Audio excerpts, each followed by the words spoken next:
Well, welcome to Poole Harbour for Yachting Monthly's test of the Nordship 430DS. I don't think we'll be going out today.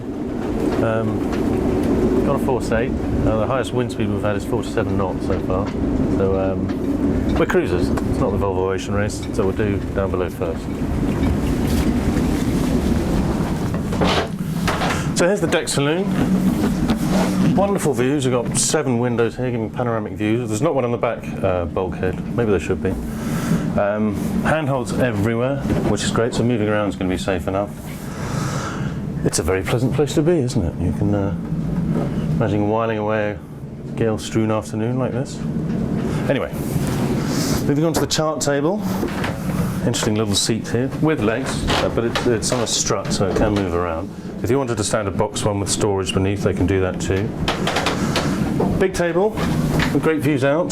There's a small drawer here for your plotters and so on, logbook and that. All the chart stowage is under here.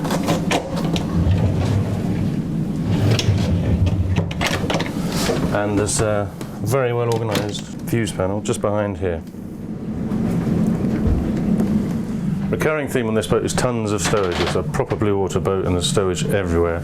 So as well as the fridge here, the Galley, which has a little freezer section in the top of it, there's also a separate freezer there and stowage space for the generator as much as anything else. Tons of stowage space down here. It's a huge space. So moving aft, we have what's called the evening saloon. A couple of nice chairs there, and this also unbolts, so you can take this section out. There's an infill cushion and that turns into a sea berth. Bits of storage here, there's more storage under there, more storage under here, and in here, that's where you put your TV, and you can spend the evenings with a glass of whiskey just there. So there's the aft cabin, the huge aft cabin. It's got 5 opening hatches, 2 in the transom, 2 in the coach roof, and this one here in the cockpit. And they've got 3 lockers either side, they're hanging one forward, and these 2 are shelved. There's also a bit more stowage under there, and also in these 2 lockers, below the berth. Tons of stowage. Got these great cabin switches everywhere, just little rubber studs that you can just press and up goes the light. So plenty of storage here in the aft head, lots of headroom obviously.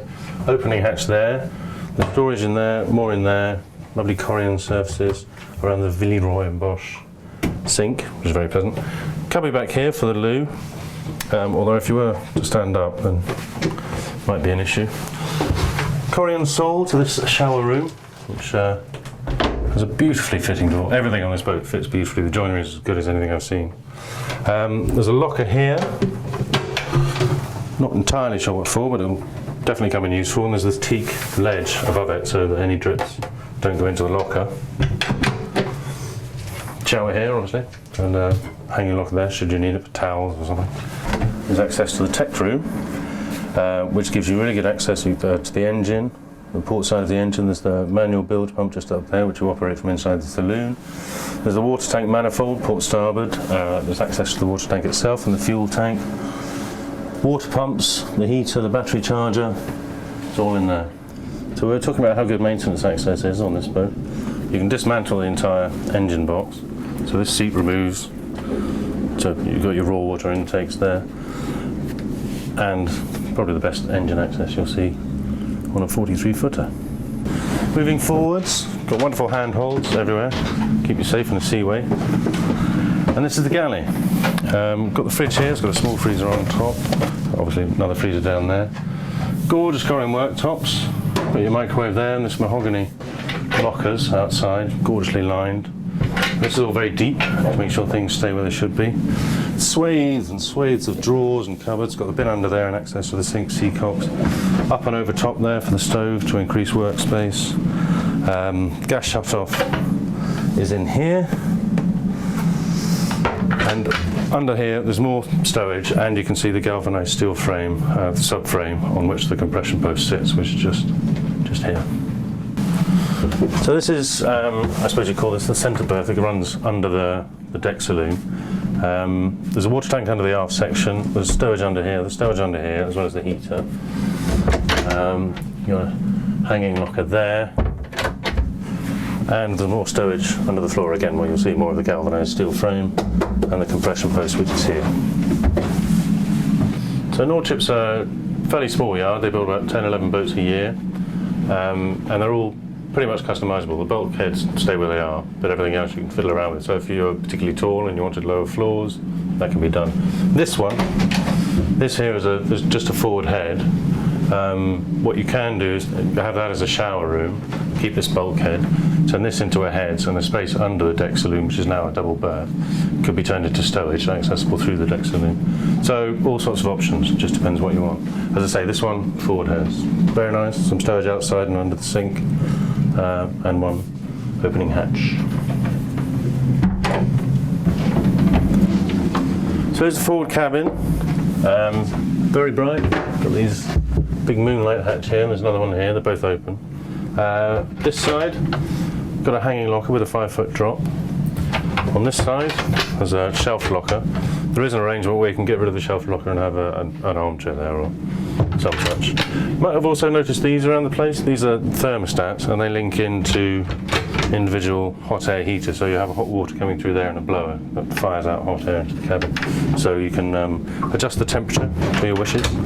The stowage under here, under the berths through these twin lockers. Stowage outboard there as well, so there's tons of stowage in here.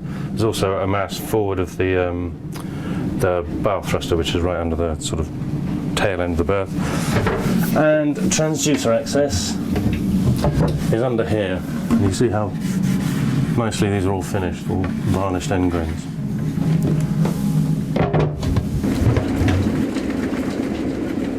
Wind southwesterly 6, 2 gale 8. Sea state, slight in shelter, otherwise moderate or rough. Weather, rain or squally showers. Well, that pretty much confirms that we're not going sailing anytime soon. 6 to gale 8 for the next 24 hours. The forecast we had said it was 15 knots tomorrow, so we'll wake up and see whether that's the case.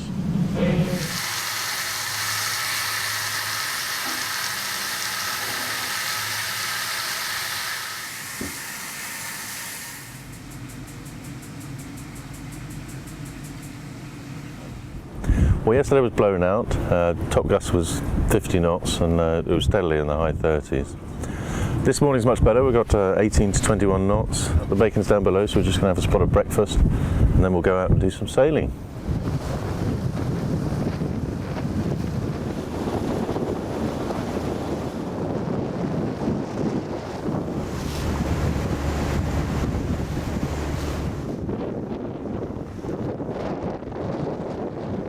We're out here testing in Studland Bay, just heading back now.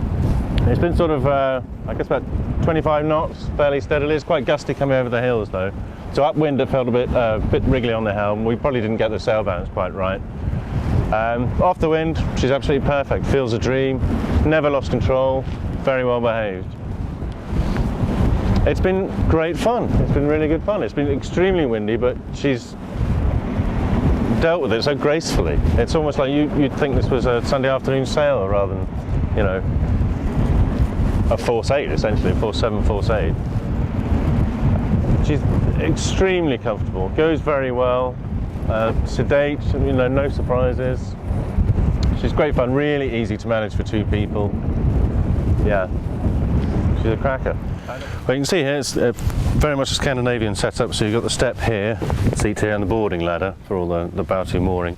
But we tend not to do so much of here, so the UK spec boat will have both port and starboard bow rollers.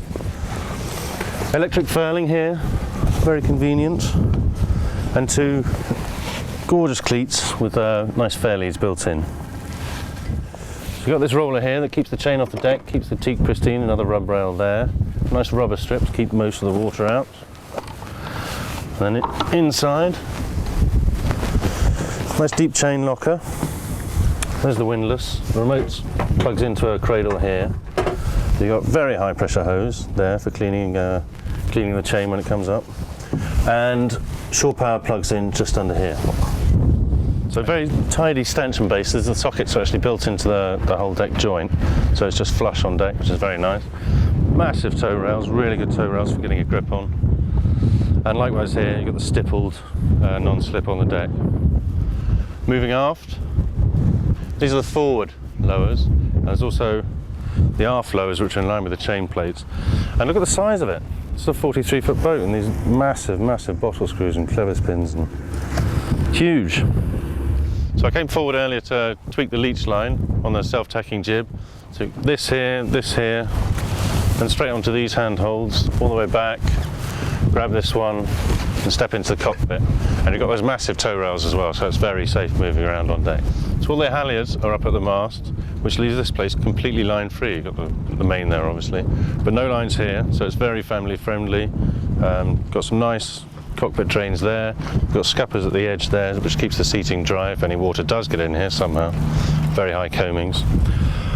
And if you don't need the table for any reason, then this just lifts off, leaving you with a nice foot brace. So this bit completely free of lines because all the sailing goes on back here at the helm position, which makes it great for short handing. So we have Genoa in, Genoa out here.